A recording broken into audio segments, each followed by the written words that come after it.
Madam గారు ఒకసారి హాస్పిటల్కి వెళ్ళి మిషన్ దగ్గర కొబ్బరికాయ కూడా ఇస్తే మేము ఫస్ట్ నుంచి స్టార్ట్ చేసుకుంటాం. ఓకే అండి, థ్యాంక్ యూ అండి, ప్రతి వారికి థ్యాంక్ యూ అండి. మొదటి నుంచి కూడా మెడికల్ సెంటర్గా ఏర్పాటు చేయాలని చెప్పి ఆలోచన మన అందరికీ ఉంది. కారణం ఏంటంటే పాడేరు నుంచి ఇంక్లూడ్ చేసుకుంటున్నాం మనం. అప్పటి నుంచి కూడా నర్సీపట్నం ఒక సెంటర్గా, హెల్త్ హబ్గా సెంటర్గా మనం డెవలప్ చేయాలనే ఉద్దేశంతో 85లో బాగా గుర్తు 1985లో ఎన్టీ రామారావు గారిని నేను కలిసి నర్సీపట్నంలో హెల్త్ సెంటర్ మాకు కావాలా అంటే వారు వెంటనే మన హాస్పిటల్ శాంక్షన్ చేయడం జరిగింది.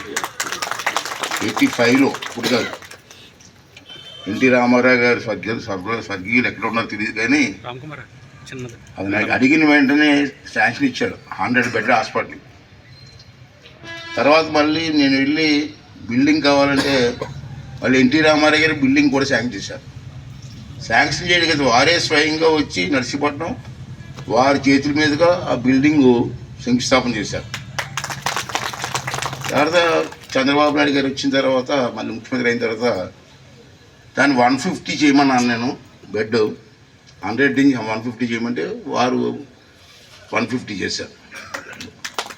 పేరుకి 150 కానీ మనం 200 వరకు మెయింటైన్ చేస్తున్నాం. మనం పేరుకైతే 150 గవర్నమెంట్, కానీ మనకు బెడ్స్ మెయింటైన్ చేసి అన్అఫిషియల్గా 200 బెడ్స్ మెయింటైన్ చేస్తున్నాం ఈ మధ్య.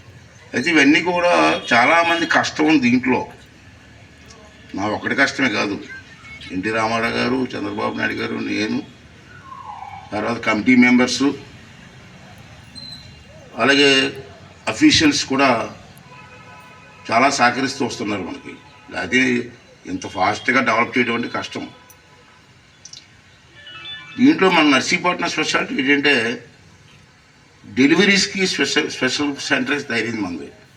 మొదటి నుంచి ఎందుకో పాడేరు నుంచి కానీ ఎవరు వచ్చినా ఇక్కడికే వస్తారు.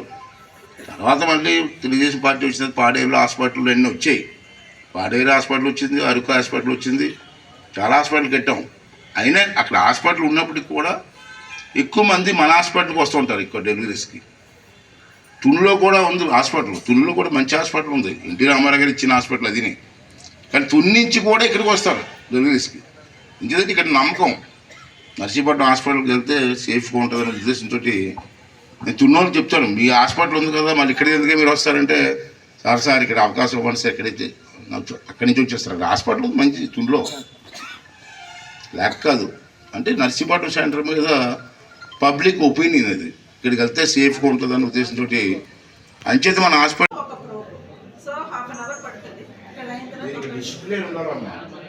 ఇక్కడ చెక్ చేస్తే కూడా 10 మంది రావడం అది ఉండకూడదు, కంట్రోల్ చేయాలి. స్టాఫ్ ఉంటారమ్మా, అవుట్లెస్ వచ్చేస్తున్నారు. ఏదంటే మండల నాయకులు అంటారు, మండల నాయకులు అయితే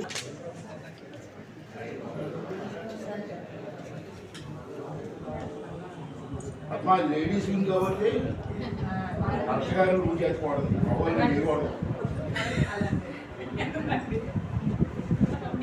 మీరు హెచ్డిఎస్ మెంబర్ కదా కనిపిస్తుందా?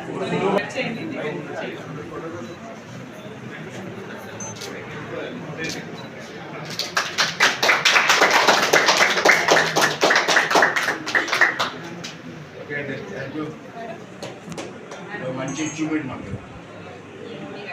వచ్చాము రాష్ట్రానికి, దాంట్లో వచ్చేసాం.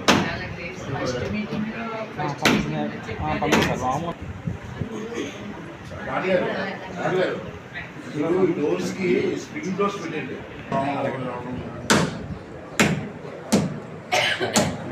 ఇది 1వ తారీఖు నుంచి స్టార్ట్ చేస్తాం. ఐదు వేసుకోండి, ఓపెనింగ్ మాత్రం 1వ తారీఖు ఉందామా?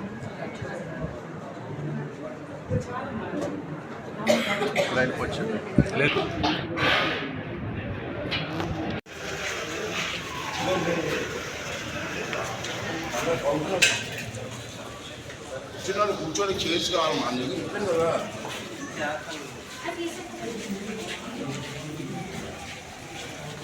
ఇక్కడ నుంచి ఫస్ట్ వాళ్ళు చైర్స్ ప్లాస్టిక్ చైర్ కాదు అడిగే రెండే సెట్లు ఉన్నాయి. ఇక్కడ నుంచి ఆ ఫస్ట్ ఒక లైన్ అన్నింటికి ఒక లైన్ కొంచెం పేషియెంట్ కూర్చుంటారు. ఇక్కడేమో తీసుకొని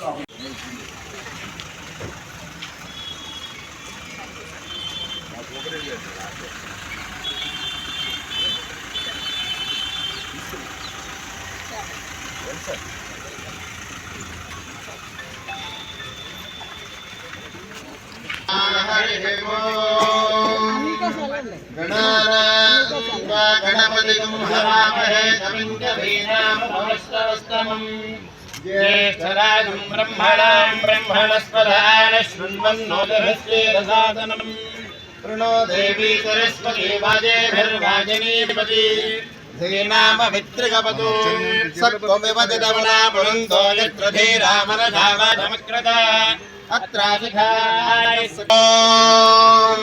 హిరణ్యమేమనపగామినీ యస్యాం హిరణ్యం విందేయువఃపదే శ్రీర్మా దేవేతుః రామోస్మినాం హిరణ్యప్రాకారం మాత్రాందలందేన్ దృష్టాన్ తర్పయందామిహోమఃపదే శ్రియో చంద్రాం ప్రభాసాం యదాద్వరందేంద్రియం లోకే దేవతుష్టాముదారాన్ तां पद्मनीभीं जगदमहं प्रपद्येर्मेणस्य दान्मामृणे वनस्पतिस्तव वृक्षोदबिल्वः तस्य फलानि तवसानदन्तमायान्तरायाश्च कीर्तश्रवणनाः प्रातर्भोगावृद्धिन्दुलमे शुद्धिभाषामलां ज्येष्ठामलक्ष्मेर्नाशाम्यहम् अभोजमदवृद्धिञ्च सर्वान्निर्मतवेग्रहान् गन्धद्वारान्तराधर्षान् नित्यपुष्टाङ्गरिषणीम् ఈశ్వరే భూతాన యహరాష్టముదారగా అవిదిష్టపుసంయతః అధరే సంతు సత్రవః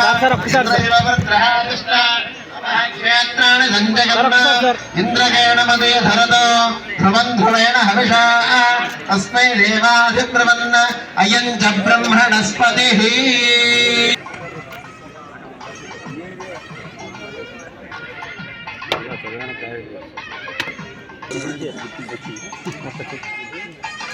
sir sir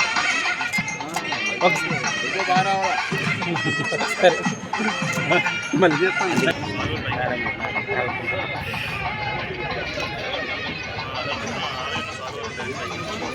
hello hello ప్లానా building అందరికీ నమస్కారం. ఈరోజు మన నర్సీపట్నం ఏరియా హాస్పిటల్లో మనకు గత 2 సంవత్సరాల నుండి శాసనసభ